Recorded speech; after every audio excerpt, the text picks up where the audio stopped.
masasabi mo napulot na kalokohan? O hindi, hindi hindi kalokohan. More of, parang inspirational ideas, no? Na pwedeng matutunan ng ating mga kababayan. Kasi, hindi porket, di ba, kilala ka, nasa tugatog ka ng tagumpay, hindi ka na dapat, wag mo dapat kalimutan ng Panginoon. Kasi nandyan siya lagi para alalayan ka. At kung kailangan mo ng tulong niya, anytime, pwede mo siyang tawagin. Yun ang pinakamagandang lesson na natutunan namin sa iyo. Hindi. Alam mo naman yan. Alam ko naman, pero yung mga viewers natin, di ba, minsan nakakalimutan nila eh.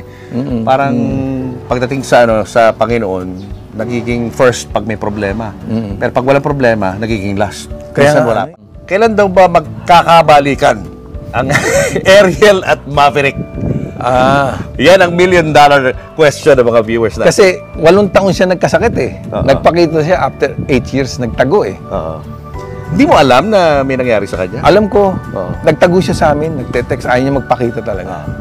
Anyway, ang ko lang, kung nakikinig mo si Maverick, medyo nawala yung tiwala niya sa taas eh. Dahil doon sa sakit niya, hindi ko alam, nawala yung tiwala. Dati nagba-Bible yun. Nawala yung tiwala niya sa taas, so medyo naging iba yung pananaw niya. Siguro pag nagbalik Panginoon na siya, doon pwede kami magsama ulit.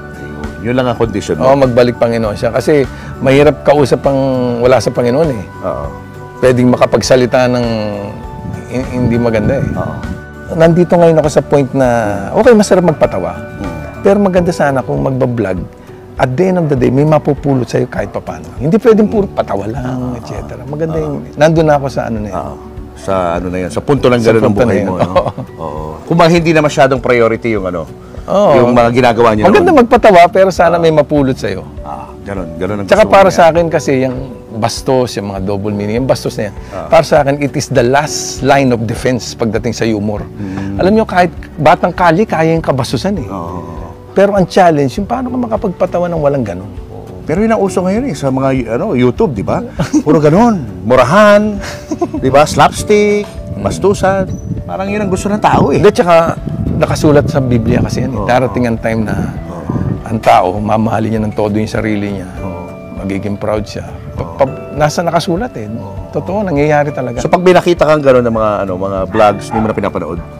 Yung mga medyo nagmumurahan, parang gano'n ang ang format ngayon. Kaya ng kahit sino yun eh. Okay, Ariel, before we go, thank you so much pala. Thank you so much dito sa napakagandang interview na to at napakagandang house tour. Naku, nag-enjoy kami rito. Anong panghuling mensaheng gusto mong parating sa mga viewers natin? Okay. Thank you. Well, anyway, ang masasabi ko lang, unang-una, yung mga nade-depress, uso yan eh. Well, tandaan niyo po ito. Kung tutusin, ayaw ng Panginoon na may nade-depress. Kasi pag nade-depress ka, wala kang tiwala sa Kanya. Yun ang dating sa Panginoon. Kaya, kapit lang kayo, huwag kayo made-depress. Insulto po sa Panginoon. Isipin nyo, nandiyan siya. Tsaka para sa akin, kahit ano yung gawin nyo, itawag nyo muna sa Panginoon. Kumbaga, parating kahit sa relasyon, sa trabaho, sa sakit, huwag nyo nang hintayin na may sakit kayo, doon pa lang kayo hingi ng tawad. Ngayon pa lang hanggat malakas kayo. Yun lang.